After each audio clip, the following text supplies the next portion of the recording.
All right, welcome everybody on behalf of Unimed and Linnaeus University within the DigiHealth project. This is the second webinar of the second training of the DigiHealth project. We had a webinar, the introductory webinar last week with almost all of you who were here. And differently from the first one, which was an introductory webinar, a meetup, a get to know each other meetup. Today, we're going to enter into the first theme of the three themes that we will be touching upon in this course. The first theme is tools and methods for collaborative online group work. And actually, this theme, I would say the key word which emerged from the discussion we had in the introductory meetup was engaging students and also engaging teachers, so be more engaged also when working online. So actually group work and collaborative group work is one, of course, of the ways to engage more students, to put them more at the center, to facilitate co-creation and all the beautiful things that digital technology can help us doing. Of course, we are not only talking, as we said last time, of cases where everything will be moved online. We know that university teaching will hopefully soon go back to normal. But what we have learned through this process of the pandemic is that digital technology can not only help in cases of emergency, but also improve actually the way we also teach offline and especially in blended mode. And this is particularly important for people working in clinical settings, in pharmacy, medicine, as you all know much better than me. So this webinar is being recorded. We hope you have no problem with your image being recorded. In case you do, please let us know in the chat, and it will be made available through the website that Christina just put in the chat. I just wanted, before giving the floor to Alistair, to show you the where it is here, sorry, to show you the website. I hope you can see this website. This is what we call the mini site of this training. It is a very simple web space where you can see basically everything that will happen in this course will be reflected there, so that if you do something, you can go back. If you want to engage some more people from your university who might not be able to take part in the course, this will stay there. Well, let's say forever. In any case, it will stay there longer than the course. So you can see we are now in week 2, and week 2, as every week, started actually a few days ago with the request to you to read a couple of resources. In this case, it was an article on Bikronos online learning, very interesting neologism or concept, and a recorded webinar. And exactly as we were asking you or suggesting you to do, some of you have already commented these resources. So thank you, Bassem, thank you, Sana, thank you, Dr. Mohammad and Jihan and Dalal for commenting these resources. This is exactly the idea.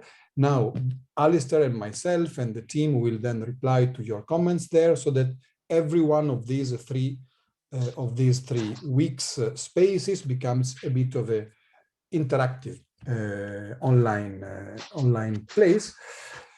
The video of today will be posted here very soon, and you will receive a message after that.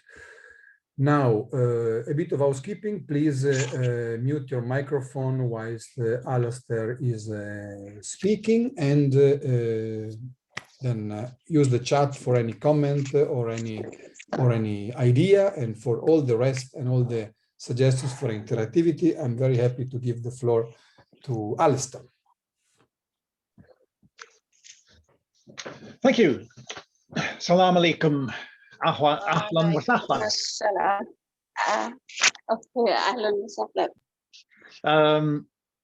It's nice to be back. It's nice to see you again. Some of you anyway, we met again. Do you know it was exactly a year ago?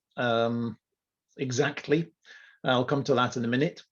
The idea of this session is some of the things I talked about back in Beirut last year will come up again.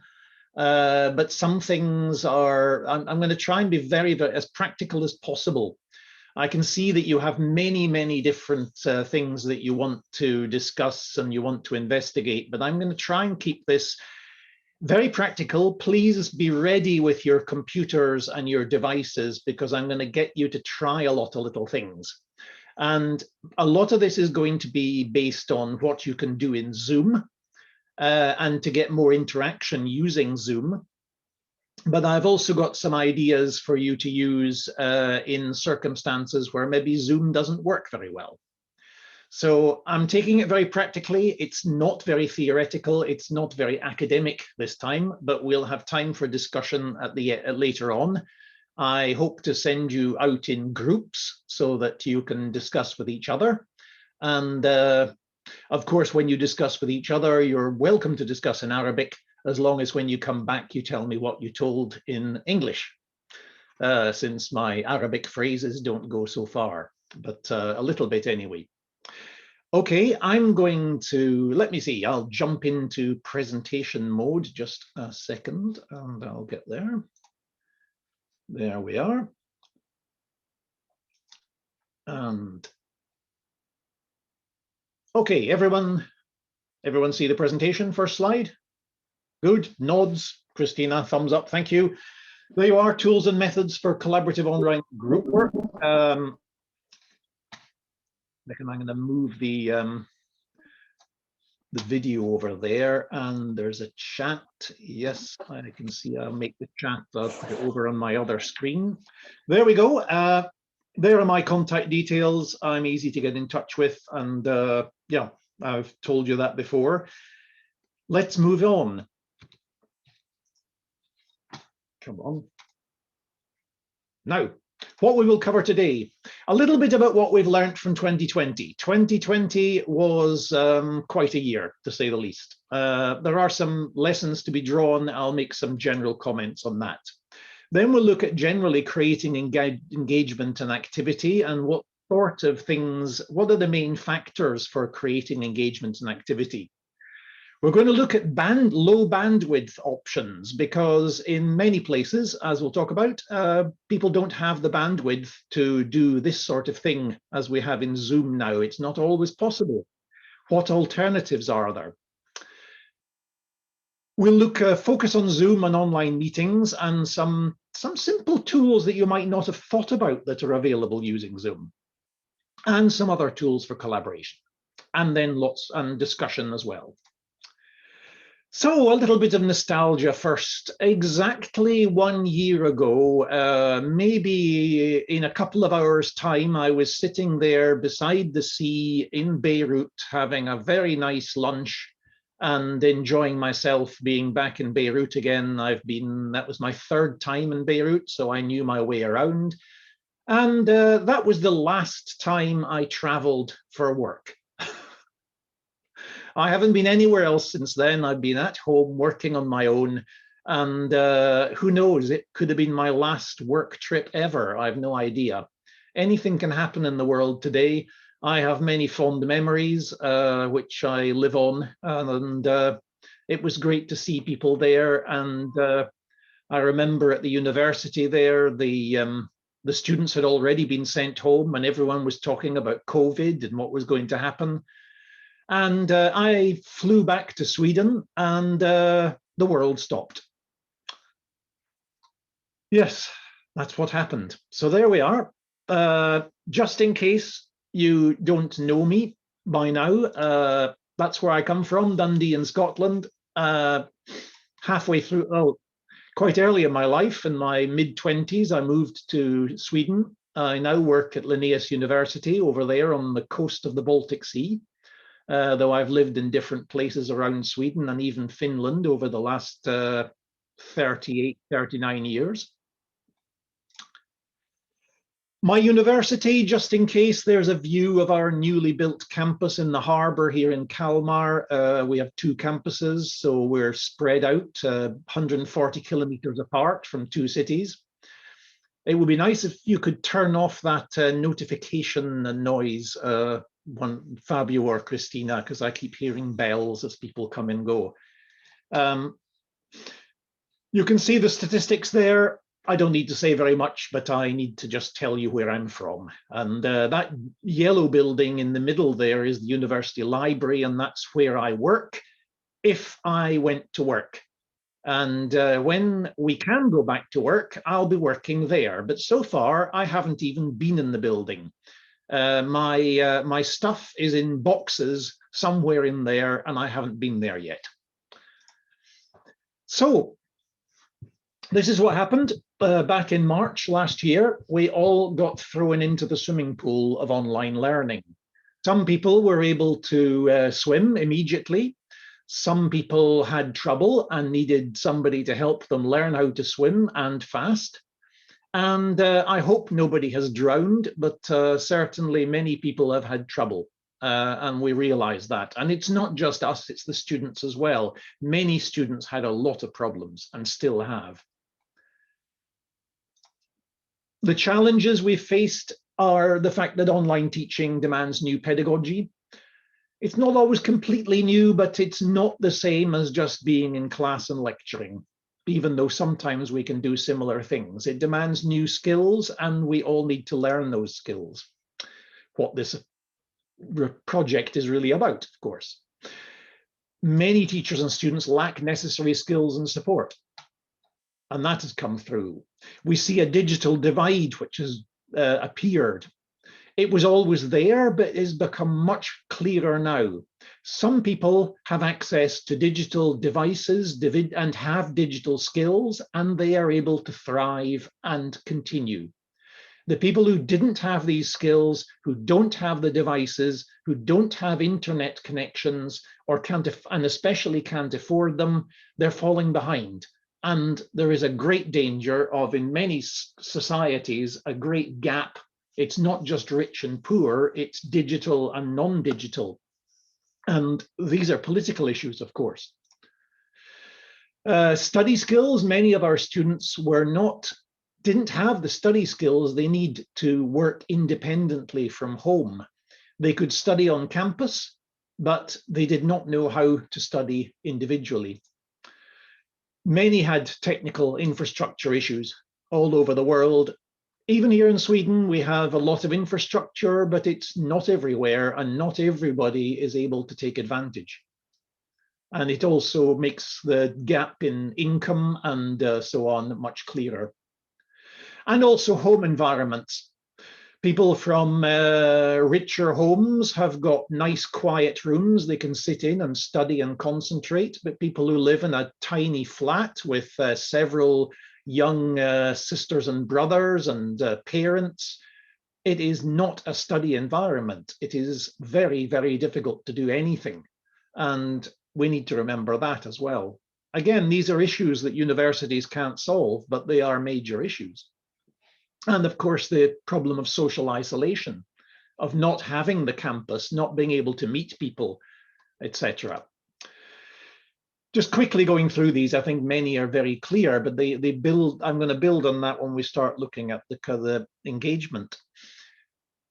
Universities who have succeeded have had clear strategies for online education and digitalization even before the crisis. They have experience in online course delivery, and it was easier for them to change. They have support for the teachers and students in the form of educational technologists, course designers, media specialists, and so on. If that was in place, the transition to online learning during the crisis has been easier.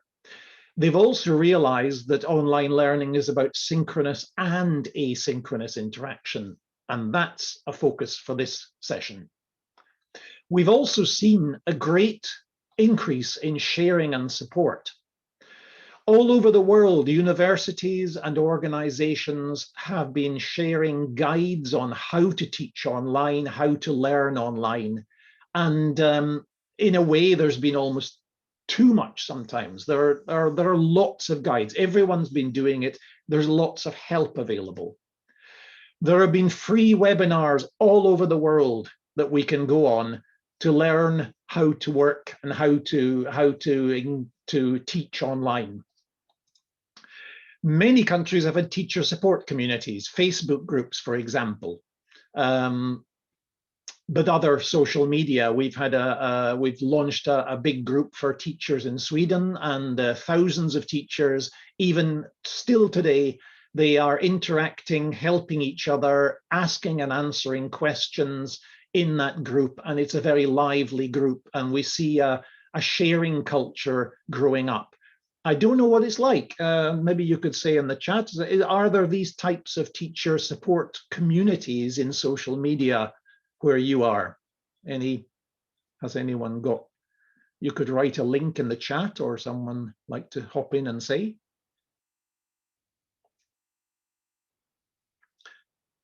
With some, not that I know of. E-learning committee, says Mohammed. If you've got links to anything, put them in. No matter what we think of organizations like Facebook, they are rather useful because anyone can start a group and invite anyone else. And that's what happened. It was a grassroots movement in Sweden and in Norway and Denmark, and where teachers just started communities and more people joined. Yeah, using WhatsApp to connect with your groups, yes. Yeah, Mohammed, so Twitter, yeah, create groups in Twitter, hashtag, and have a hashtag for your conversations. I use Twitter a lot for that as a support community.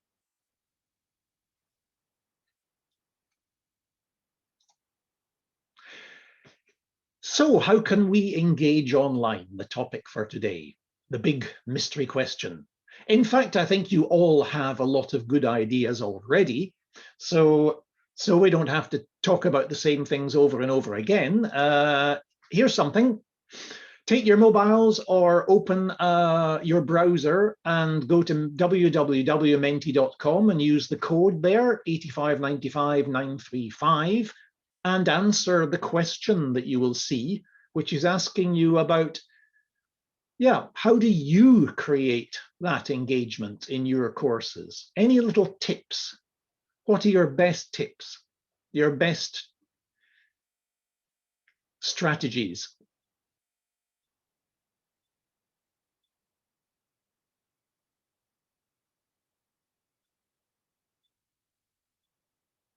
I will show you what comes up in a minute or two.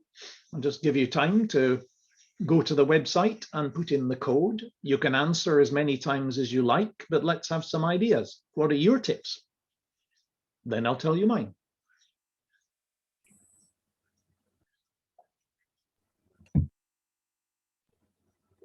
Please repeat the code.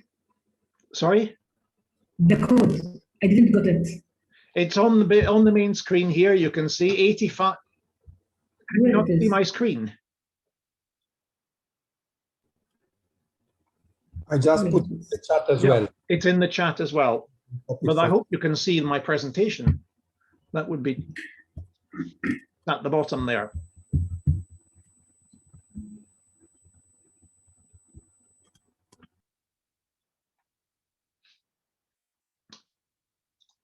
And I will just go to looking at, just a second.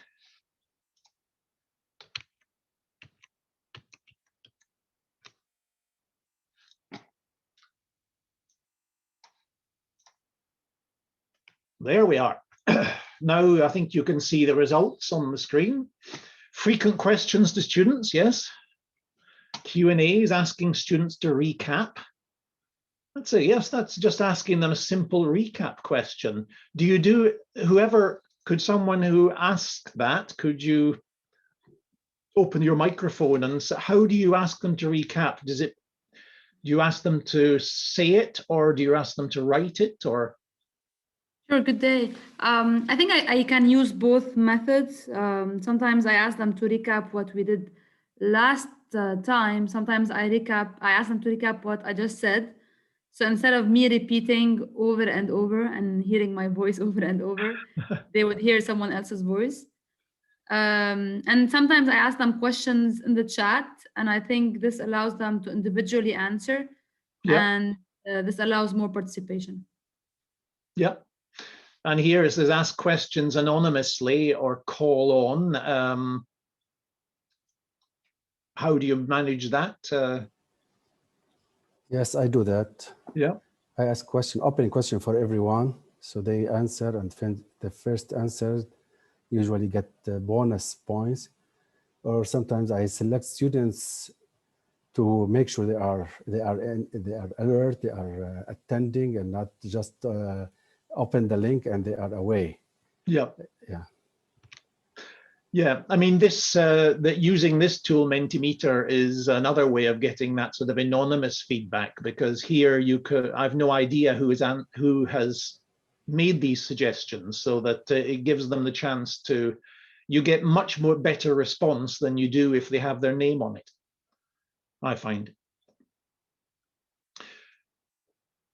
Challenging each other by asking questions, yes.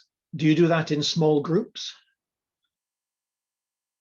Yes, actually, I teach the introduction to medical terminology. It's about medical terms. So I split them into groups, and I ask them to ask each other about meaning of medical terms, and I give them points on the correct answers. So they interact in this way with me. Yeah, I've also tried with terminology that you get them, you can do pair work quite nicely, where you give one person in each pair maybe 2 or 3 terms. They have a little bit of silent time where they can think of a definition or a clue for that term without saying the term. Then they test each other by saying, well, I'm thinking of a term and it means this, and the other person will try and guess what the term is. Mm-hmm. Yeah, that's a good idea. Yes. So that you can get them.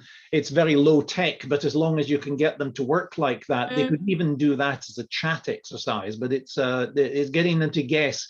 But it also gives them practice at defining that terminology. But they need time to think first before yes, to get their think. Yeah. It's the medical terminology is divided into suffixes, prefixes, root. If they know each one, they can define the whole term. Absolutely, yeah. So having live discussions, using interactive platforms, if not then interactive material, interactive discussions, message box, live case discussions. Could you explain? What do you mean? Is that medical cases? Hello, yes, that's me. Usually during the sessions for therapeutics courses, for examples, we just put a small case that has some questions, and we start discussing this case regarding the diagnosis, the treatment, what is the best option for this patient, and all the students, they usually interact in this case discussion.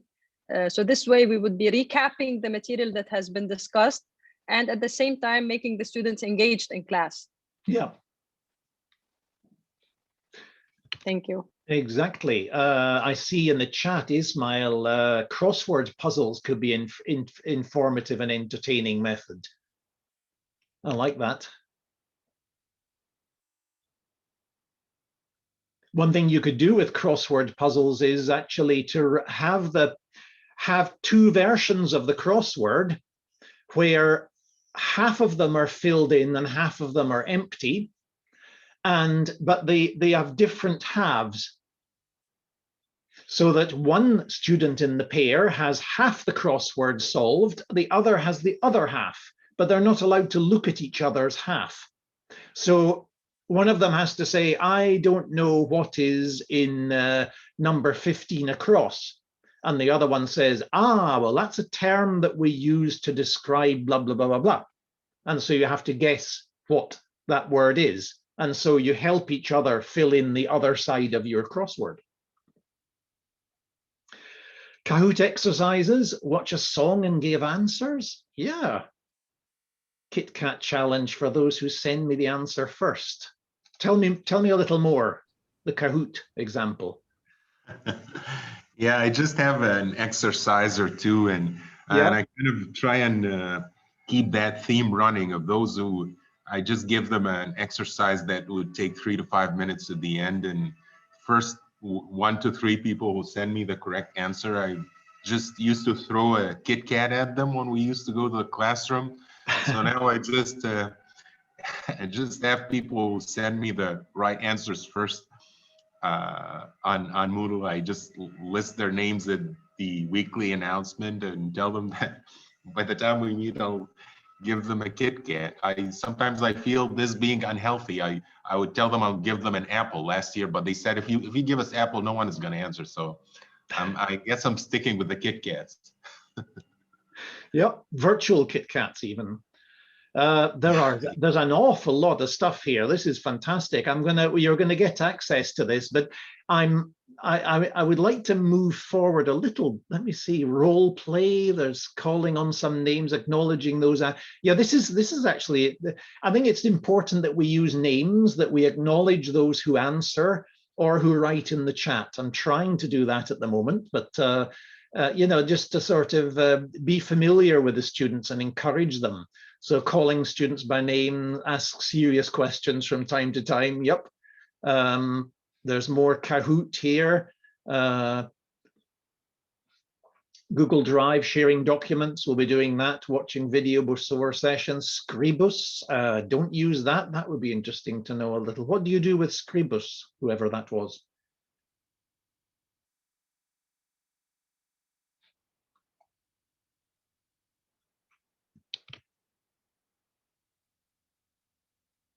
No, maybe not the microphone.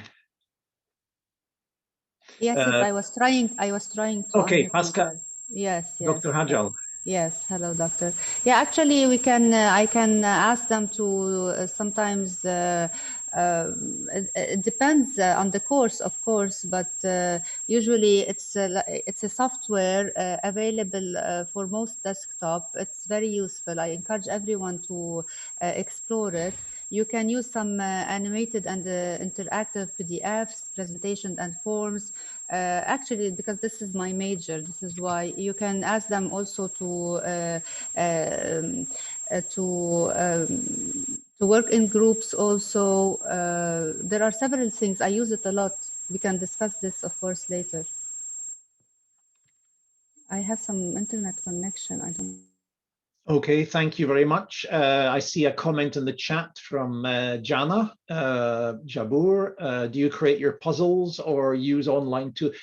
It depends. You can do your own. I'm going to show you some ways of doing very simple things on your own, but there are lots of things. There's Ali Al-Husseini as a puzzle maker, a website you can use to make crosswords really easy. Great stuff. Let's try and collect all these, because all these ideas are worth a lot. And as I suspected, I'm going to present you with some ideas that I use. Some of you got even better ideas. So in the group work is a time to really share more of those ideas that you've posted in the Mentimeter. So I will continue a bit of the presentation mode, but thank you for all that input, and you'll get the results of that poll very, I'll make sure that's available. Just a second, go back to.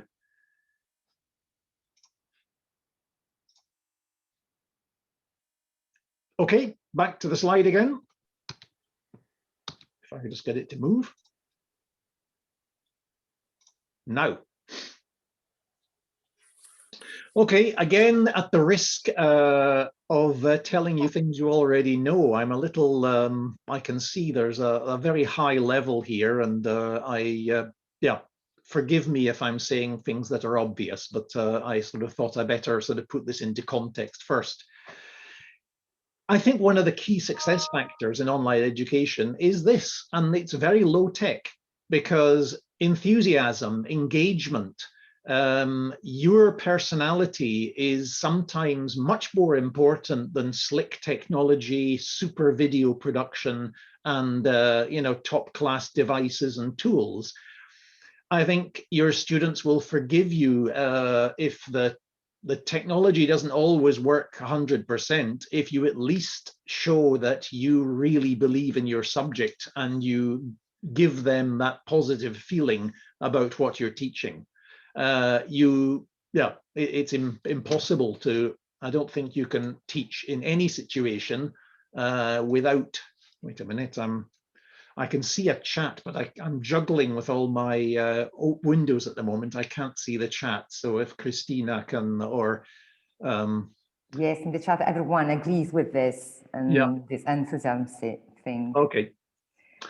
Sana, Mohammed, Wisdom, yeah, they all agree with that. I've got too many windows open. Drowning in my own technology overload. Managing expectations. I think sometimes we fail to actually explain to students what we're going to do online. We assume that they understand how we think, and they don't. I don't mean to say that they should understand. I think sometimes what is obvious to us may not be obvious to them. By managing expectations, I mean making it clear to the students how we are going to interact online. What do I as a teacher expect of you as a student, and what can you expect of me? And if those expectations are clear, they know what I can do, and they know what they are expected to do. We come a long way. I think we are sometimes a little bit too we're not careful enough about explaining why we do what we do, explaining the pedagogy, explaining that in this part of the course, you are expected to take initiative, you're expected to work with the other students, you're expected to make contributions in the forum, and so on.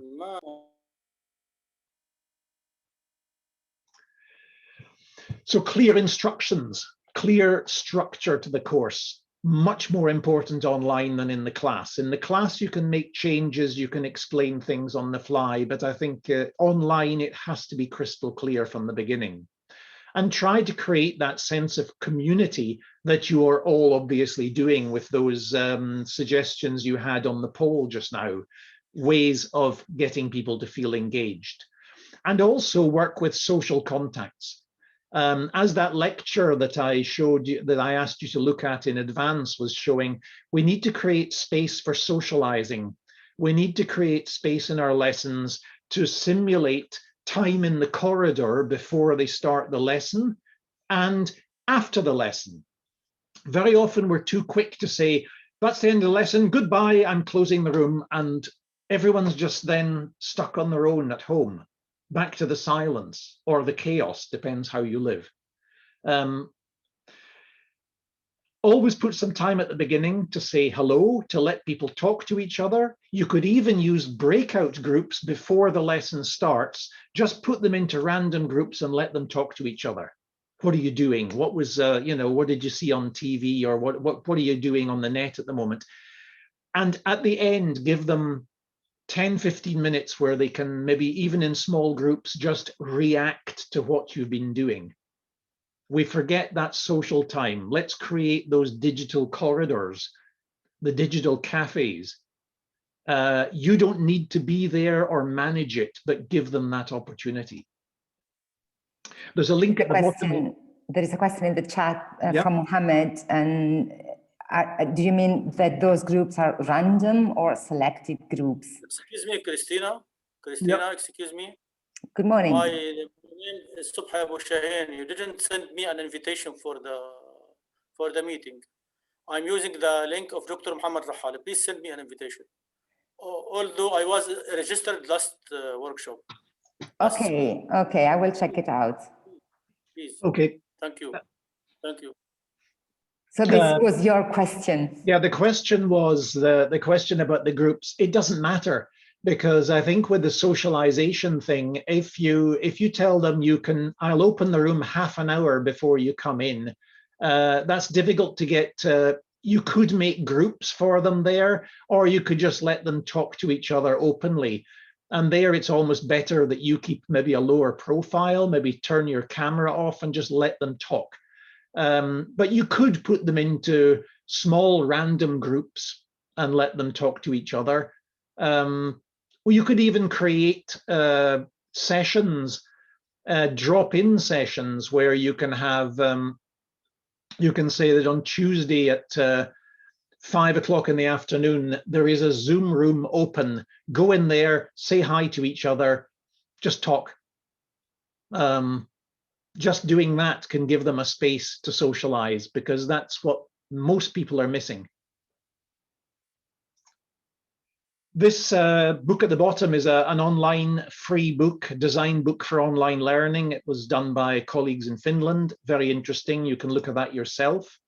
A few more of these things. Keeping activity going, keep them busy is one thing, and variation using different media and communication channels, as we will be doing very soon. Yeah, keep moving around, keep doing stuff, keep them on their toes with different activities, and mix synchronous and asynchronous. I think we can do more asynchronously than we think, and I think we have to move much more to that. Because whatever we do in a synchronous space, there's always someone who can't be there, someone who can't see it properly, can't hear it properly.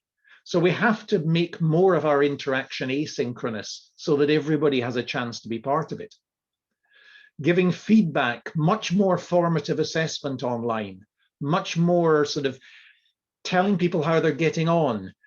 Pre-record your feedback as a video, as a screencasting. We talked about that in Beirut last year. I think that's a powerful method of providing formative assessment where it's recorded and they can listen several times. You can do that with low bandwidth audio recordings as well. And make the tasks as relevant to real world practice, goes without saying. Another good course design guide that's come out recently was from American Duke University, which you can check yourself. We need to remember that we have, in the synchronous space, it can be video meetings, it could be a chat room, but always think, who can't do this? Who's not there? Who's excluded? And can we provide also asynchronous spaces where everyone can contribute whenever it suits them? And that if we can get that mix correct, I think we can move forward.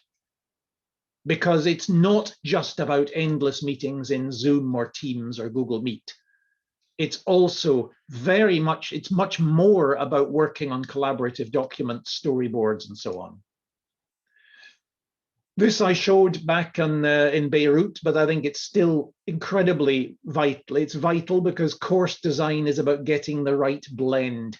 It's about, we did the workshop based on Laura Lard's teaching as a design science, where we looked at trying to get your courses to get a better blend between acquisition, investigation, discussion, collaboration, practice, and production. And being able to look critically at your courses and deciding whether there is too much focus on just listening and reading and observing and not enough focus on practice or collaboration, and how to build a little bit of everything into each course element. Of course, this is a massive topic for discussion. I'm just passing it by. In terms of, there's a word of digital resilience that we're talking about a lot now, that we need to be able to switch to digital very quickly. This pandemic will pass. We don't know what the future brings. We don't know what sort of emergency situations can come up. In your part of the world, it happens. It really does. And I feel for you've had some pretty extreme situations, all of you. We need to design all our courses for online as well as campus. Do not design a course that can only be delivered on campus. Think all the time that we might have to go online at short notice. So get that resilience into your courses. Work on design in teams. You need different skills to design a course today. It is not just the job of a teacher to do it. They need help, specialist help. Building digital skills into all of our courses. That can be done and it should be done. We need to continually help the students build their skills in critical assessment of material, in information search, in filtering, in focusing, in using tools in a pedagogical way. It has to be built in everywhere. We need support structures to help the students with this and the teachers. That can be provided in communities. In many countries, local libraries and community centers can help by providing a certain amount of support even to university students.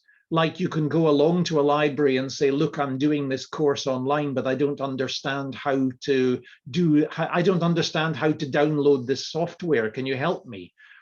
That puts a lot of strain on the libraries to build their skills, but a lot of people are providing that help, helping people to learn online.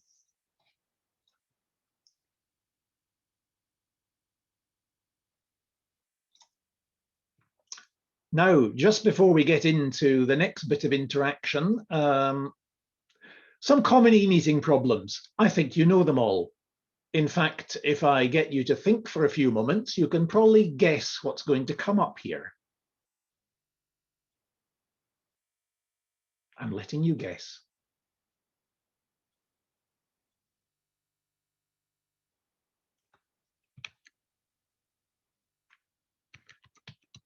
I cannot find the chat in my, I'm playing around. I cannot get it up on my screen. It disappeared and I can't get it back. Anyway, you've had a little bit of time to guess. Let's see how many you get right. Bandwidth, worst problem of all. Yep. Who else is using your bandwidth? In many places, yes, we have a good Wi-Fi connection at home, but guess what? I've got children doing online gaming at the same time as my meeting. I wonder why my meeting doesn't work. You know, who else is using that bandwidth? And that is really difficult if the whole family is working or studying from home and you've only got a very limited bandwidth. That makes synchronous meetings a very bad solution. Wired connections are much more stable than Wi-Fi, as you know, but not everyone can get them. Using a good headset will help. I use a table microphone, which has a very good, I had it with me in Beirut as well, very, very handy and good quality, I think. Check your audio and video settings, close other programs, yeah, all those sort of things. But the big question now is, what happens when that doesn't work? How can we overcome these problems? What can we do when the e-meetings aren't working very well? Here's another Mentimeter question for you. And the code there, if you can put it in the chat as well, 5803964. I will switch to show you that view. Just a second. There. How can we overcome bandwidth problems in our teaching? You see the link at the top here. 5803964. Yes, the first answer is very fast, and of course I've just said that. Asynchronous sessions, recorded sessions, a little bit more particular, asking questions on chat from time to time. Yeah, recording the live session, rely on asynchronous learning, reschedule the meeting, register some videos.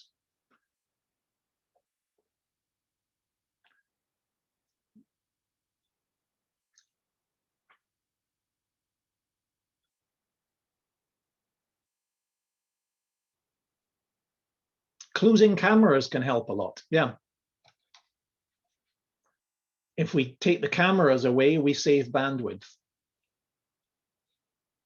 Yeah, you had to change rooms to get closer to the Wi-Fi, yeah. No video.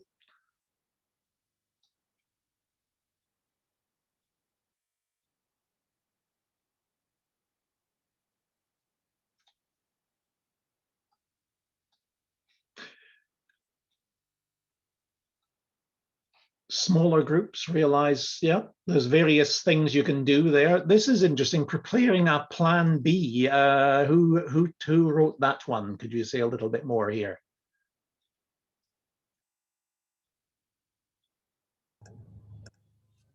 Which one you're asking about? Here, preparing a plan B by sending materials before sessions and clarify for students. Was that your one?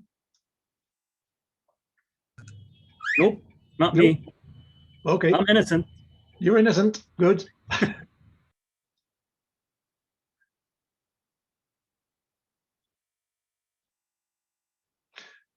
Okay, that person maybe can't see anything just now. Timing of the class, if possible. Are there good times or bad times? Yes, it's me, Right. Hadi.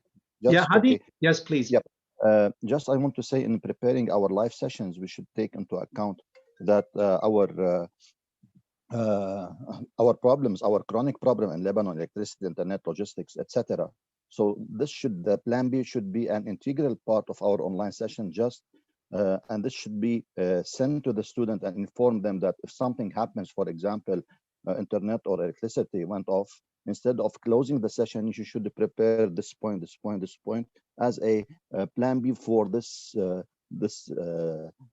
session or this chapter.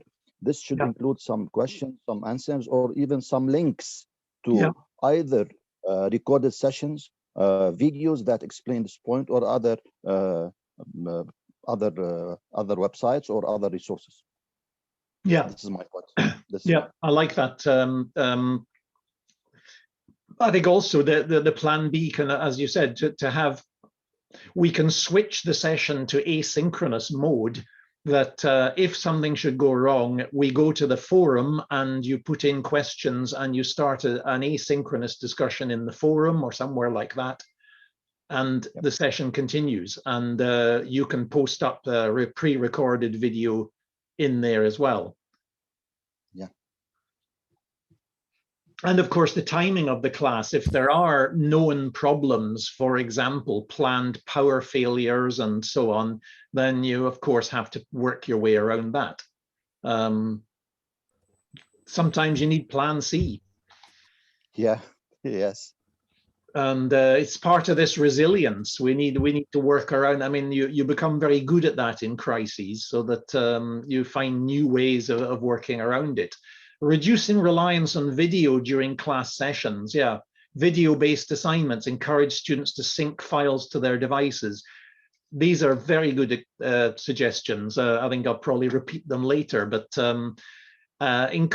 provide material that can be downloaded and used offline. I think that's it. That's important. That encourage them to download stuff and then they can access offline. And there are apps and so on that can be used where if you're offline, the minute you get connectivity back, what you've been working on is suddenly synced to the server.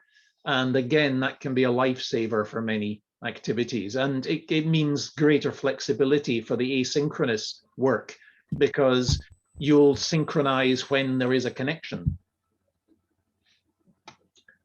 Okay. Just a second.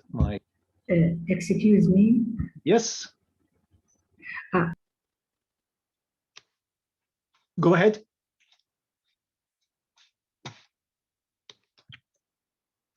Who was? We have a question on what is bandwidth problem, and I take the chance also for an administrative message. I just put in the chat the link to the attendance form. So whenever you want, take 30 seconds to register your attendance to this webinar in there. I will repeat this at the end of the day, but I forgot to tell it in the introduction. So sorry, Alistair, for the... Okay. Oh, when I'm bandwidth bandwidth problem, somebody translate it to Arabic. It's how much internet you've got. I think Dr. Saida was speaking, but the microphone was muted. Am I wrong? Yeah, yes. Sound is the typical. Yeah.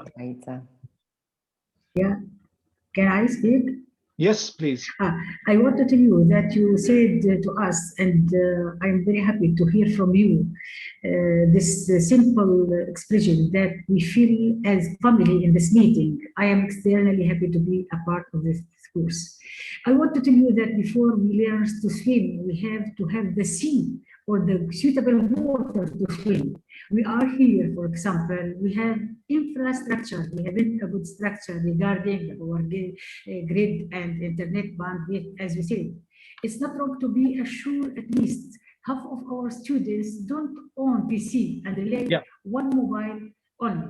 So it's a problem because if we want to ask him for projects or for activity, we can do this with them. We have to resolve first our problem, etc. Infrastructure. For example, now I'm speaking. I have a good router, particular router. I spend as a quantity of money to obtain this, but my student cannot do that. So we have to give them a use.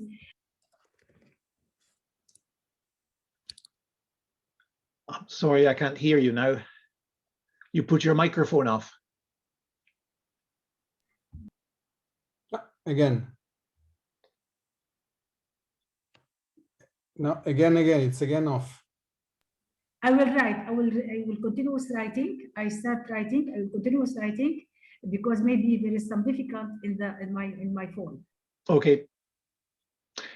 I will press on here because we're going to be need to give you a little break soon as well. I will move to a little bit about low bandwidth teaching and give you an example.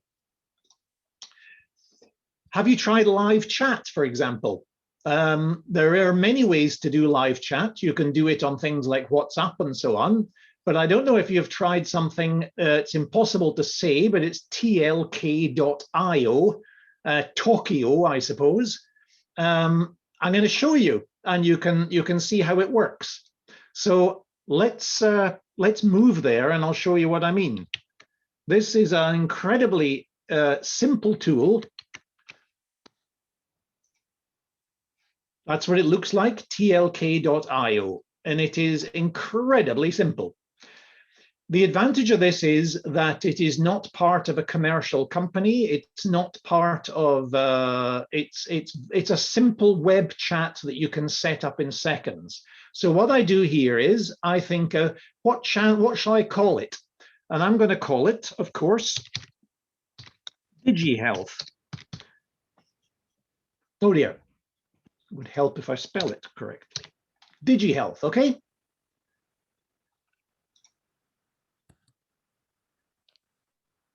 So there it is. In the chat, in our own chat, I'll put that link in. I've now made that, oh dear, let me see. There. There's the link. If you could go there, please. And if you want to join it, it says wanna join, put your name is. I'll just call myself Alistair. You don't have to put your full name. And I will register. And now I see you putting your names up, and I say,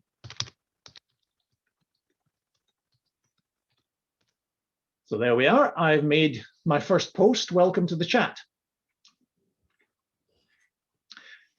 And lots of hellos. Now you can call yourself anything in this. You can be completely anonymous. You can use your nickname or your first name if you want to be more private. You don't have to, you know, you can be whatever you want. And it's up to you to say to your students if they just put their first names in. This is, anyone who has this link can be part of it, but I haven't found any problems with people coming into these platforms. You know, I haven't had any troll problems with people coming in and causing trouble. It works very nicely. Another nice thing about it is that the chat disappears, I think, after an hour or so. You have to check in the settings and so on, but it's so simple.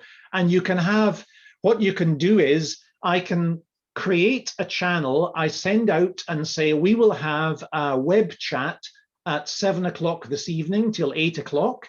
You just log in with your name and I will ask questions to you. So I can ask, say, question 1, what do you think of this tool for your teaching? Okay, and if you just write Q1 in front of your or you could write A1 for answer, but say Q1. You can if you write with Q1, I know that you're answering my question, or A1, as Pascal has done there. Professor Alistar, yeah, I think we have a problem to use this tool because we are using the web Zoom, not the software. So we must sign it by Twitter or by Facebook. I could not access. Oh, you just put your name in. This is total. This has nothing to do with Zoom. This has nothing to do with any other tool. Sorry. It was gray. You just, all you do is when you log in, as I did, you just write your name. You don't need to put Facebook or Google. You just put your name. Sorry.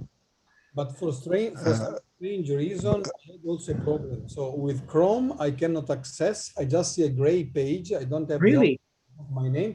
If I log in, if I use Safari, for example, it works as it works for you. And now I'm in.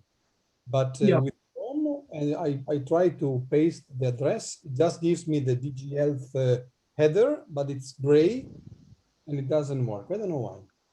Yes, the same for me. I am not in, even I put my name. Maybe Raghad is saying that maybe because you are using a VPN. Yes, it could be. Yeah. Yes, because we are access through the VPN. But in my case, it's strange because through Safari I can, so through a different browser I can, not through Chrome. Anyway, these things happen. You have to test them. I can see in the chat there that it's interesting but cannot be used for important matters with some. Of course not. It's this is not for any. This is for quick chats. It's for, you can do it as a. You see it as something that is there and disappears. It shouldn't. It's not examination material. It's for a discussion, a quick discussion. It's low, super low bandwidth.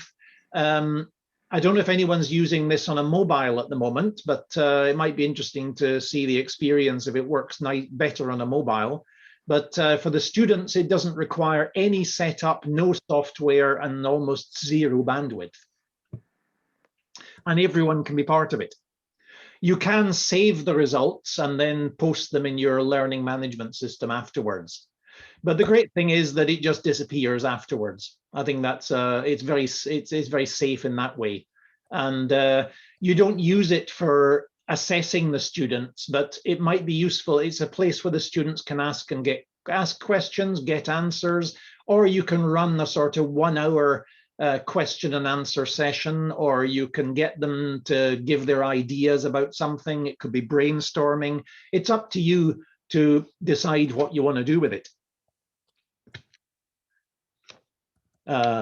Just a second. I guess this comes in handy in case we're not using a platform, but with platforms like Google Classroom or Moodle, for example, or Easy Class, the students can use the stream of the wall. Yeah, it's almost the same. Yeah, it is. I'm just offering, it's just, I quite like it, even if we have all the platform and everything, it can be useful. So it's just. Indeed, they come in handy sometimes, yes. There's a lot of controversy today about some of the messaging platforms and how much they track us and use our data for advertising and other purposes. And many people are a little more careful with WhatsApp and Messenger because they're all owned by Facebook. There are alternatives. If you want a good messaging service that doesn't track you, or not quite so much, then there's a nice one called Delta Chat, where the participants, all you need to get people into a Delta Chat is their email address, because it uses the email network and email servers around the world. It's not a commercial service. Signal is also getting a lot of attention just now as a sort of non-tracking and less commercial platform for messaging. I don't know if anyone's used these before, but that's a possibility. With asynchronous interaction, try podcasting. Try using audio input, which the students can access either online. It doesn't take as much bandwidth as watching a video, but also you can download podcasts and listen to them offline. Using video and audio discussion on tools like Flipgrid, which have mobile applications where you ask a question as a short video on your mobile, post it on Flipgrid, and the students will then answer as videos in a discussion thread within the tool. So that becomes an asynchronous video discussion rather than a synchronous one. Collaborative tools and workspaces, as you're well familiar, Google Drive and Office 365 and Padlet and Miro and so on. Try, if you do videos, write a text version, have a manuscript, and offer that as a text file to download so that those who don't have the bandwidth to watch the video can at least read your manuscript. Another low bandwidth tip. And in general, offer material that can be downloaded and accessed offline later. I think I'd like to take a little break now because you've been sitting there for quite a long time. It's a long time to spend in a meeting like this. You could pause the recording, Fabio, and I think we need take 5 minutes. It's not much, but time to get up and stretch your legs or whatever you need to do, or get a cup of tea. And I will be with you again at 12:15, if that's all right. Yeah, ready. Okay, so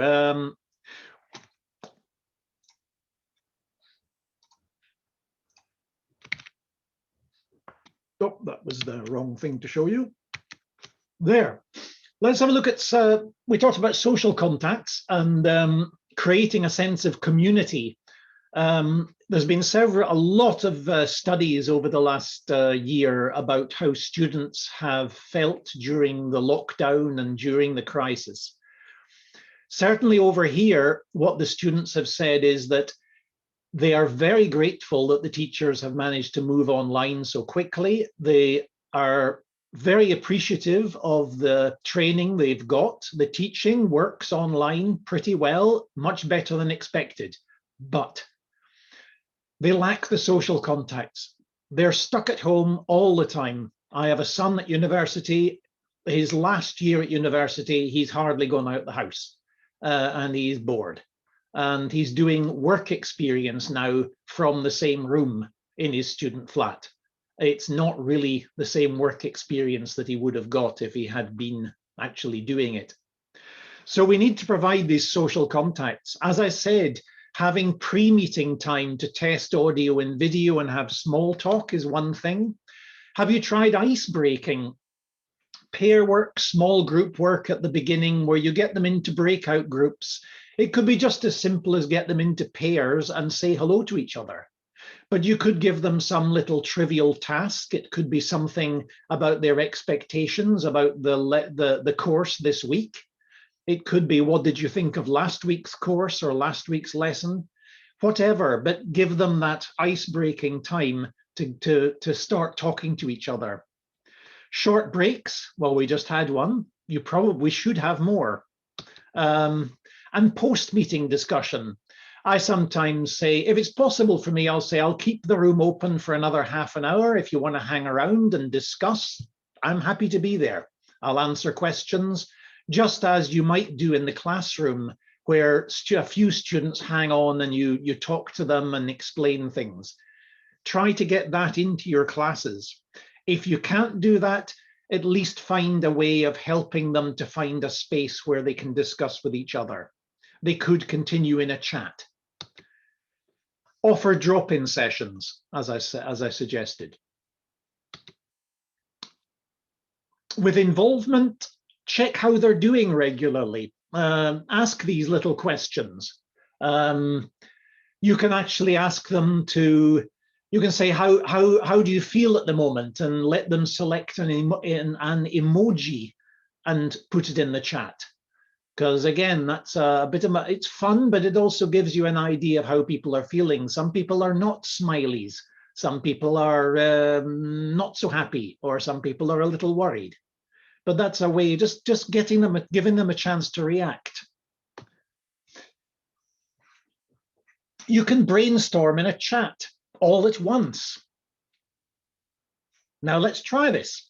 I'll stop. We go back to the main view. Now what you do is, sometimes if you ask a question in the chat, you don't get an answer from everybody. You only get an answer from the brave people who are willing to write something with their name against it. And the quiet ones, they know that these clever people always answer first. So there's no point in me writing in the chat, because all these people who know everything, they will always write in the chat first. So we do a different tactic. You ask a question. So I'll ask a question. What is your favorite tool for online teaching? The best tool there is, but don't press the return button. Could you all write an answer to that question in the chat, but do not press return until I tell you. Get it right? Oh, no, Rim, you're too fast. Yeah, sorry. I'm Pascal. Sorry. Hold it. Write it in the chat, but don't press the return button. Okay? And you give them a little bit of time to think. And then you say, I'm going to count down from 5. And when we get to 0, I want you to hit the return button, and I want all your answers at once. So 5, 4, 3, 2, 1, go. Whee! Look at that. And you get all these answers from everyone. Zoom is certainly getting a lot of votes. YouTube, Google Meet, Teams, oh, we have a load of answers. It can be a lot of answers at once, but it's quite good fun, and you get an answer from everyone because they've had time to think of it, they get their answer ready, and wham, you get it all at once. I've heard it called a chat fall, like a waterfall with water. This is a chat fall with chat. And it all comes out at the same time. And it's a little bit of a fun activity, and it can get people activated, and you get, it's dead simple and not much bandwidth. So that was that. So let me see, where am I at the moment? I'm going to share screen again.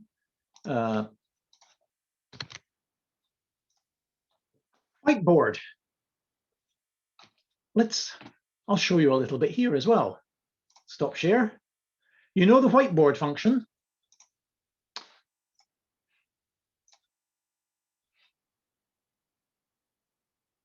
Can you see the whiteboard? Yes? Yes. Good. I actually enjoy drawing on it. Yeah, it's great. So you can do quite a few things on the whiteboard. You can you all activate the drawing tools? And you can have text, and I can write something like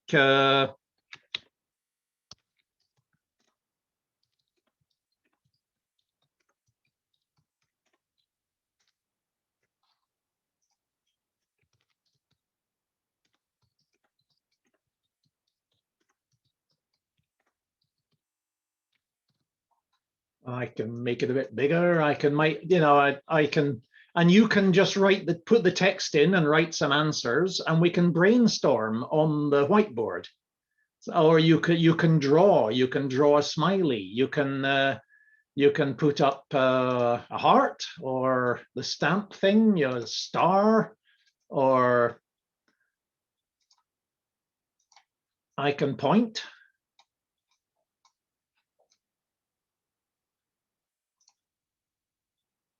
Or I can rub it out.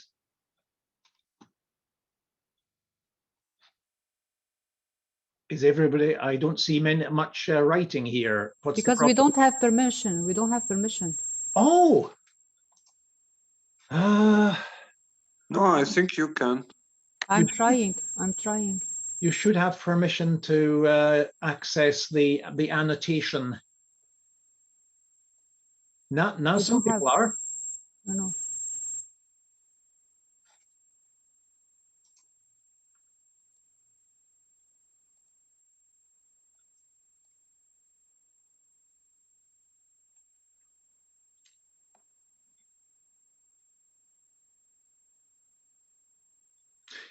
I'll show you just a second. I'm going to clear everything. If you can hold yourself for a moment, I'll show you some of the things you can do with a simple whiteboard once everybody has worked out how to use it, of course. So what you can do is, for example, let me see, we'll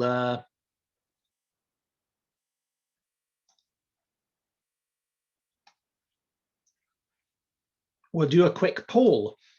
So sorry, but don't you have to share the link to the whiteboard? No, I mean, you should see it on your screen. You just go to view options and you have annotate. So you click on annotate and you can. Okay. All right, got it.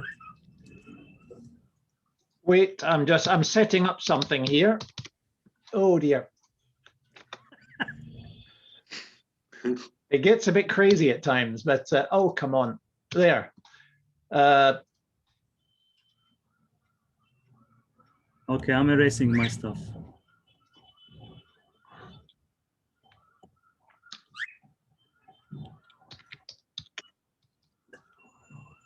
Hey.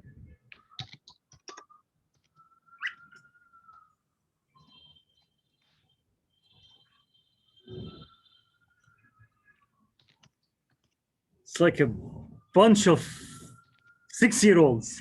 It is, it is. I'm trying to do something serious here and you're making a mess of my lovely board. So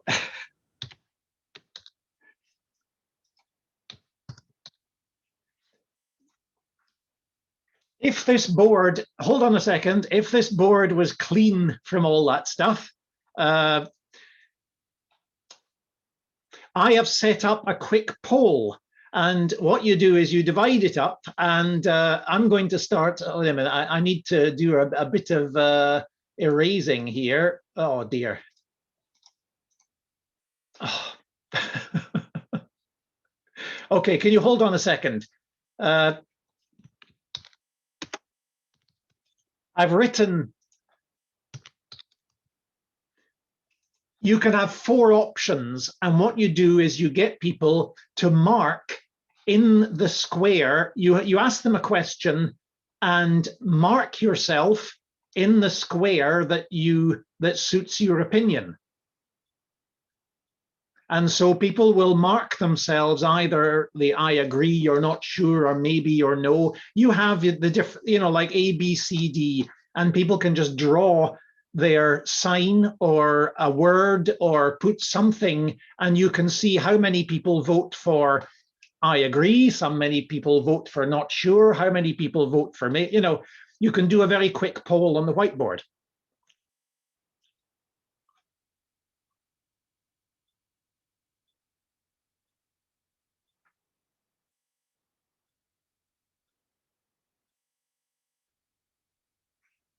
So that's one way of working with it.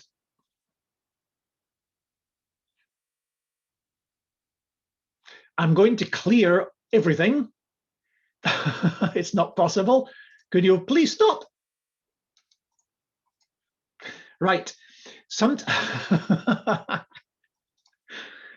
This is getting difficult. You're very bad students. One way I found, if you want to have, for example, a panel discussion, it can be nice to represent it in an I'll show you an interesting way. What you do is you draw a table, and then you ask for volunteers to sit at the table, and you can say we can have One person at the head of the table, one at the side, one at the bottom, and one on the left. Just write your name.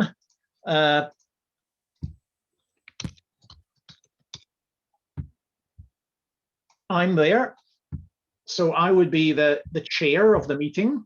And then if someone puts their name over on the right here, and one on the left, and one underneath. First one, move it, please, so that we can see it where it's supposed to be.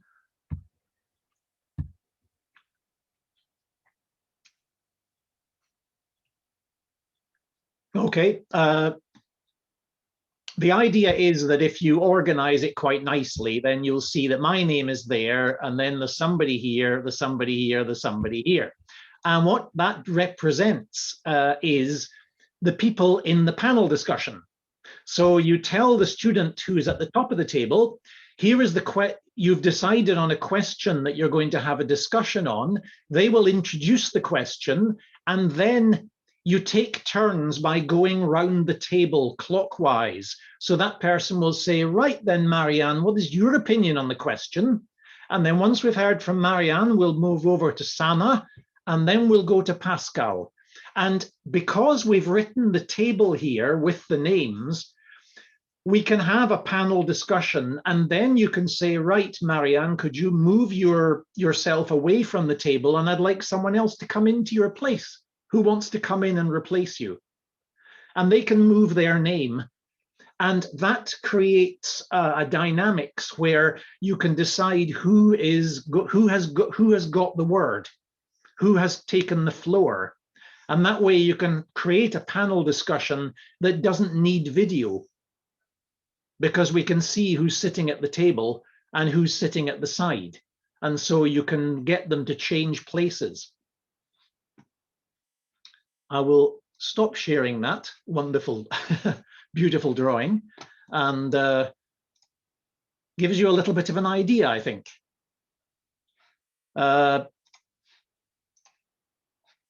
Back to presentation mode. You can do simple polls in Zoom. I've written let's try, but I think for the sake of time, I'll move on. But they are very easy to set up in Zoom, but they're very limited because they're generally only A, B, C, D. Very limited multiple choice polls, but you can use them. That's another way of using Zoom. But you have to set them up in advance, and I prefer to use things like the whiteboard or the brainstorming or some other application like Mentimeter. And of course, you can use Padlet, Miro, Google Drive, and so on for many of these functions as well. And what we're showing there with that table is what a guy called David White, who's written a lot about this sort of thing, calls spatial collaboration. And it's a little bit like the collaboration that you can see with Post-it stickers on the right there, that we focus on the activity, not just talking heads. We don't have to see each other all the time. So I've just shown you the panel or round table discussion, where we use the whiteboard to represent the table, and we share that space without the talking heads. People can turn off their video there if they want. As long as we can hear you, it's okay, but we can see whose turn it is to talk. And we can have a certain format for the discussion by making sure that people follow the discussion, the order around the table. You can also use digital Post-its, and I'll be showing you that actually. I'll leave that till in a little while when you've got an exercise in groups. I'll show you how you can use that. Breakout groups, I think sometimes they can be very rewarding, but they can also be very embarrassing. We have to set them up properly and let people practice first with a trivial task. You could find that the bandwidth is so bad that we can't have the group work, or that people need to check their settings to be able to do it properly. But let them practice before they do it in a serious way. Let them socialize even during the group activity, so that if you think the group work will take 15 minutes, make it 20 minutes, because they still need time to say, oh, who are you? Where are you? I haven't met you before. Where do you live? give them a clear task, explain why they're doing it, and make sure you follow it up in a meaningful way. Managing the breakout groups, again, you can see these the Zoom windows there. Nowadays, you can assign the groups automatically, random. You just say how many Zoom rooms you want, and it'll be automatic. You can do it manually and make sure that you get a nice mix in your groups. You decide who goes in the groups. But a nice option now is to let the participants choose the room.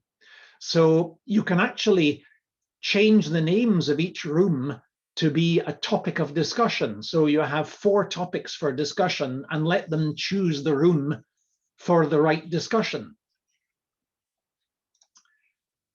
So you can name each group with a question or a topic. In the options, you can set, all these settings are available. You can allow them to choose rooms, to return anytime, automatically go to the rooms, how long will it last, tell me when the time is up, and have a countdown timer when the time is up. So after 20 minutes, they'll get a 30-second countdown. And you as a teacher can visit the groups one after the other and surprise them. But the students can also call for help.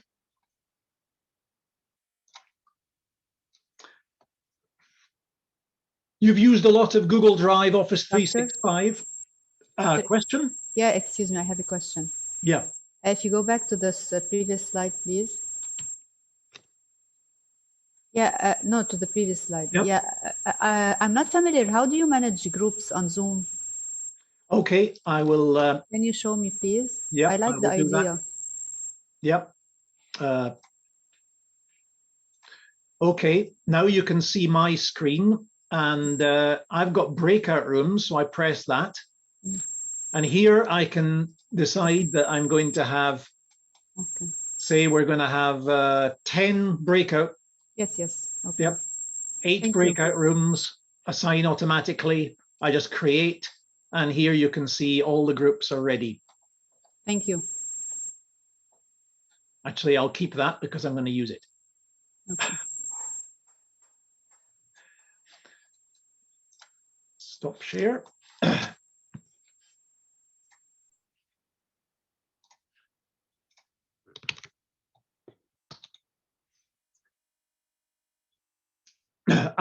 There are many ways of getting them in their groups to write together in Google Drive, Office 365. Meeting words is a nice little tool that you might not know.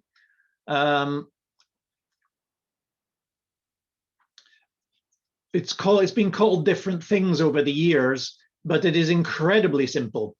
You just press the button to create it, and here it is. I'll call it DigiHealth.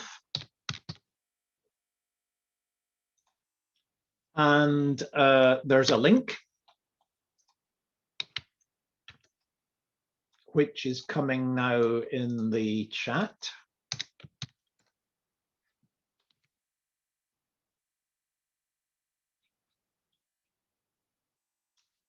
And when you press that, you can name yourself.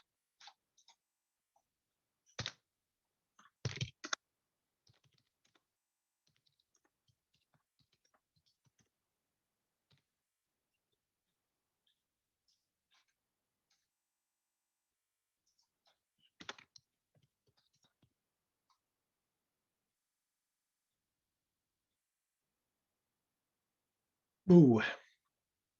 And you can write on that page. Oh dear, re-establishing connection. I don't like that word. Pretty much like Google Docs. Yeah, it's very like Google. Lost connection with synchronization. Reconnect now. Oh dear. Anyway, the idea is. Oh dear. We'll leave that. But basically, that tool is a very quick, cheap, easy, and non-tracking site where you can set up documents, you can write together, everyone can write on the same page, and you can then download it and save it. If you don't save it, it'll disappear. I don't know where, but it disappears. So again, it's low bandwidth and very simple to set up. Am I still screen sharing? Yes, I am. But it seems to have disappeared. No, we have grid view. Can you see the slide now? Am I sharing? No. No. Not yet. I'm going back. It's a lot of multitasking here. There we are. Sorting now. Yep, good. And you can see the Padlet page. As you know, I'm very fond of Padlet. I just like the idea that you can share absolutely everything, even audio, video, recordings, you name it, and even handwritten notes. You can take a photograph on your mobile and upload it to Padlet. So you can have a photograph of a web page, of a piece of paper or a flip chart. What's the time? Nearly time for group work, I think. When you're recording videos, it can be input before a meeting or before a class. I think we all do a lot of recording, trying to outline the aims and the expectations, a short video, preferably about 10 minutes per video. Don't do long lectures try to divide them up into short. Several short lectures are better than one long. Sometimes when you're recording, it's a good idea to pause to let them think. And what I do sometimes, I just say to them, here's a question. I'd like you to think about it, and I'd like you to pause this video, write down some ideas on paper in front of you. And when you've done that, press the play button and I'll continue. So you build in interaction into an asynchronous video recording. Just ask them to stop it and then continue immediately afterwards. But it gives them a chance to switch you off, think about something, write some ideas down, and then go back to hear what you have to say next. Tools like Edpuzzle mean that you can embed questions in any video. So you can put in multiple choice questions in a video on YouTube, one of your own or somebody else's, and that means that they have to answer the question to continue watching the video. Is that something you do a lot? Anyone tried it? No. Give it a go. It's quite powerful. Yes, I tried Edmodo. Who was that? Firaz. It's me. Yes, I tried I didn't hear your question. Okay.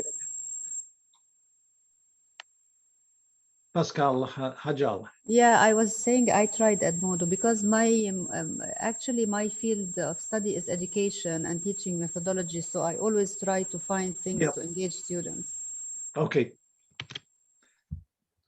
And of course, screen recording. If you don't already have things, there's tools like Screencast-O-Matic and Screencastify. One interesting idea is to have a silent meeting. You don't have to talk so much. Here's one way you can do it. Basically, at the beginning of the meeting, give everybody a shared document on Google Drive or wherever on your learning management system, but don't let them see the document before class. Give them the instructions, say, right, I want you to access this document together, and that document enables comments. So it must be commentable and it must be collaborative. So it should be like Google Docs and Office 365 where everyone can write on the same page. The document can be an article, a scenario, a case study, generally a couple of pages long anyway. Not too long, but not too short. So you get everyone's online, they're all looking at the same document. And now I'm going to give you half an hour or 20 minutes or whatever you want, but turn off cameras, turn off your audio and just sit, read the document, then go back over it and comment on, you can ask questions, you can make comments, You can say things that are not clear. You can write comments on what parts you think are most important, what should be changed. Get them to do all that commenting and questioning, and you'll see the activity is extremely intense. Everybody, the document starts, it goes on fire, and you get comments all over the place. The teacher's job is to sit you've got to be on your toes, because you read all those comments. You could answer some of the questions on the document, but try to identify what they're having problems with or what they need to discuss when you open up the meeting for oral discussion. At the end of that time, you say, you open up again, cameras, microphones on. Now we're going to discuss this article, and I'd like to focus on 3 key issues that all of you have commented on in the document. You've talked about this, you've asked about that, and then you work into a discussion where everyone can speak and use the chat. But this way, they have been very intensely collaborating. It's been silent, but a lot of communication has gone on, and they are all focused on the same activity. And everyone is at the same level because they've only seen the document at the beginning of the lesson. Finally, hybrid teaching, when we get a chance to be back on campus, I would say is the most challenging of all. Because when you combine on-site classroom with online, it gets very complicated. It's easy if you just stand there and lecture, because you can film that and send that out to the people who are at the distance students. The trouble is that those distance students will feel like flies sitting on the wall, watching other people having a meeting, but not able to participate. To be able to get them to feel part of the meeting, you're going to need classroom equipment, and that costs money. And it needs technical skills, because it's not enough with just one microphone. We want to, when we are distance students, we want to hear the people at the back of the class asking a question. So we need a microphone that'll do that. We need more than one camera, because when I'm sitting at home, I want to see the participants in the room. I want to see the teacher, and I want to see if there's a presentation going on, I want to see that as well. We need to be able to share different views, and that's going to need maybe a couple of cameras. In the room, you're going to need 2 or 3 screens and projectors so that everyone in the room can see everyone online. They can see a presentation, and they need to be able to see both. When you organize group work, that can be very tricky. You can have groups in the class and breakout groups online in Zoom, but it's even nicer if you can mix them. And that means the classroom students have to go away into a corner and link up with their online colleagues and have a Zoom breakout group themselves. Even if they are in the classroom, they're working with people at a distance. There are some tools to help. There's a little tool called Swivel. I might have mentioned that last year, which is not too expensive, but useful in there because it follows the microphone. Whoever has the microphone, Swivel will make the camera focus on that person who is speaking. So you can be heard and you can be seen by those who are online. There's also catch balls, which are also not too expensive. They're microphones baked into sort of fluffy balls, and you basically throw them around the room. And they've got a wireless connection, so whoever has the ball has the microphone, and you really can throw them. So we're going to send you out for maybe, oh dear, time. I think I've probably cut myself too short here for group time. If you're possible to stay around longer, what do you think, Fabio? I want to give you a question, and should I just show how I would set it up? I don't know. Well, if participants want to stay a bit longer, we can keep it open, of course. We can go on a little longer. I'm gonna show you how to do this, because if you've using Google Slides for group work is quite good fun. So I will go back to sharing screen. Yeah, I see in the chat that some people have classes in minutes. So if you can have maybe a, I don't know, a quick show. Yeah. I'm gonna show you what I was meaning here. If you're gonna have group work, one way of getting people to write together is you create in Google Slides a number of identical slides. So how can you implement these ideas in your teaching? Challenges and opportunities. This is group 1. Slide 2 is group 2. Slide 3 is group 3. So if you're in group 1, everyone has the same address. I'll put it in the chat.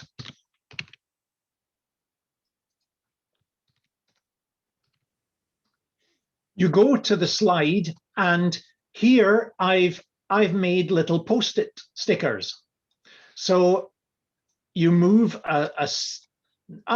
it's very, yeah, you move a sticker up here, you double click, and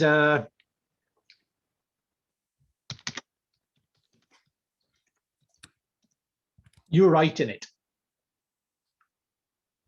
And you take a sticker and you start moving it and you write down your ideas as you're doing. And then group 2 is doing the same thing.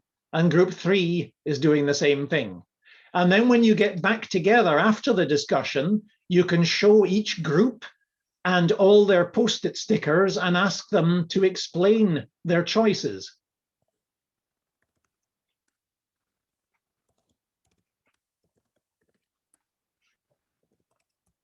So we're not having the group work, but you can see the principle of setting that up. It's very simple. You take a Google slideshow and you make identical slides with a question, and you can easily make these little stickers by choosing a shape, a text box, and shading it. And if you want to change, as Pascal has just done, you can make the post-it laps a different color. So the post-it stickers, I'm speaking Swedish.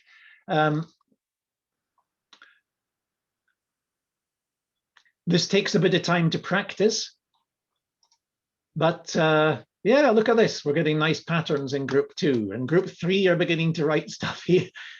Even if you're not in groups, you can see that. Yeah, there you are. Mazen Rajab, you're busy. In that case, I'm very sorry I didn't give you the time for that. It is so difficult to keep the things, but I hope that you've got some ideas out of this. The last 9 minutes, I'll open the floor. Comments, ideas?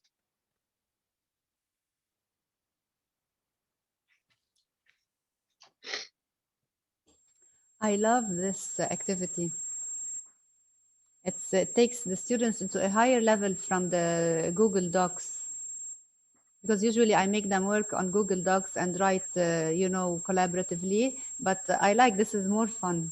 It's more fun. And I think the important thing here is just giving that variety. Yes. And that they're doing different types of collaboration, as you would do in the classroom. Sometimes you use flip charts, post-it stickers, various other tools, but just doing different things. Yeah. Thank you. Thank you. Just a comment from a course perspective. I think, as you know, in the course we are having this collection of resources, courses, and things available on how to switch to blended and online teaching. I think it would make sense also to have to produce a short table of tools, because we heard so many today, and actually many of them do the same thing. So I mean, Padlet, Miro, yep. Google, PowerPoint, they do the same thing. And so at the end, it comes down, I think, to preferences, and also, as Alistair was saying before, to the fact that some of these tools are commercial. Even if they're free, they are commercial. Some of them are more data, let's say, are better in terms of data use and in terms of privacy. So one thing we could do, I'm looking also at Christina's image, is to try to map these in a table, and then Alistair, maybe you can give us a help. And I think this will be a useful table for all of you. I mean, just the main ones we used. I learned a few myself, which I didn't know. Especially the low bandwidth things are fantastic. You know, you can just do this chatty thing is great, and it's nice to use, as you say, more than one. So to show that the tool is not important; it's important the result. Yeah, I agree with you. I think a table that contains the advantages and limitation of each tool is very beneficial for us, so we can know which one is to use, and we get most of each tool. Yeah, what I've tried to do here is really showing that they don't have to be fancy tools, they don't have to be expensive, they don't have to be commercial. There's a lot you can do with a bit of imagination and with just sort of trying out little easy things. I mean, really, with a whiteboard, it's better if you prepare the whiteboard first, and then they can see there's a structure to it. It was rather crazy when we were doing it and everyone was drawing at the same time, but you see the idea, and it's very, very simple. And once they get the idea, again, it becomes a way of we're too reliant on the PowerPoints and the talking heads, and we can actually have interaction just very, very simply by like drawing a table and people sitting around it. It just becomes a metaphor. Alistair, I have a curiosity.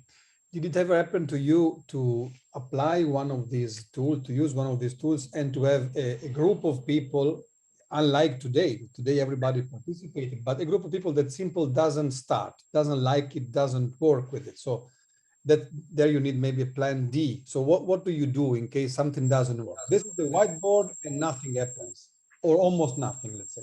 Yeah, that's I haven't really had that. I suppose you threaten them with, if you don't participate in this, I'm going to lecture at you for another hour. And then it's your own fault. Try another tool. It can be, I mean, one of the problems with students is they are very unsure of what they're allowed to do. Very many students are they're shy. They're maybe, especially when they're at home, they don't like turning their cameras on to let you see their home environment, which they may be a little ashamed of, or it's a bit crazy. They maybe don't want to show themselves at all because they don't feel in the mood today. Why should I show myself? And also you need to get them used to the idea of participating, and it can be in very slow stages, so that by letting them participate in different forms, so that they can participate anonymously, they can participate by audio only, or by drawing, or by different methods of participation, and build it up slowly. I would never do all these fireworks with a group of students just straight like that, as I've done today with you. It would have to be done clearly, carefully, and prepare, because a lot of students expect to be fed all the time. They're not used to it. They see education as consumption. They're consumers and you're the producer. Give me that knowledge. They don't want to work with it. So that has to be a slow process.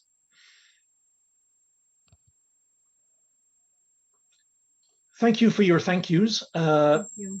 I see that time is coming to a close, and yes, it's easy to say, oh, we can continue a little longer, but to be quite honest, you have a lot of things to do. We've had 2 hours of your time, and I think we have to respect that. I am only a little sorry that I didn't manage to fit that group work in. Yeah, forgive me for that, but hopefully I'd like to hear from you if you have any success with all of that. Just a second. I have. Oh, back to the Zoom meeting. Share screen. Screen to share. My digital footprints. I'll put that on the last slide. As you know, I've got a blog, my university profile. I'm easy to find on Twitter, ALACRE on Twitter. I'm also easy to find on LinkedIn and many other places.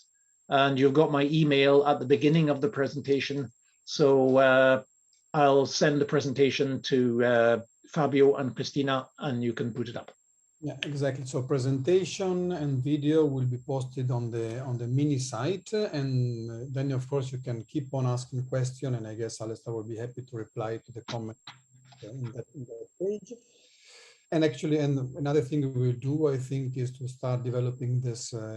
I would use an open table, like an open Excel, like Google Excel, Google table, I would call it, where we map these tools so that also you can put questions there if something is not clear. I think this would be a nice, also a nice result of this course, since it is on tools and methodologies. Great, Alistair, big thank from our side. I've never seen such a chat full of thanks. That's thank you. The chatful expression is wonderful. Thank you. It was very amazing. Thank you. Fabio, excuse me. Fabio, can you please paste the link of the attendance sheet again? Because I can't access it. I opened my phone. Maybe I can access it from here. Please paste it there again. I will paste it again. Because I opened, yes, because I opened a new device, so I can't see the old ones. Okay. I'm pasting it again. But in any case, if you have problem with the attendance sheet, don't get crazy. I mean, the link is always the same. You can fill it also later on or write us an email. And you were here, so don't worry. It's just to make sure that. Okay. And a little shout out to Sarah Bunduk, who's on one of the courses I run at the moment. Another course, which Inaz and Nesreen have also been involved in.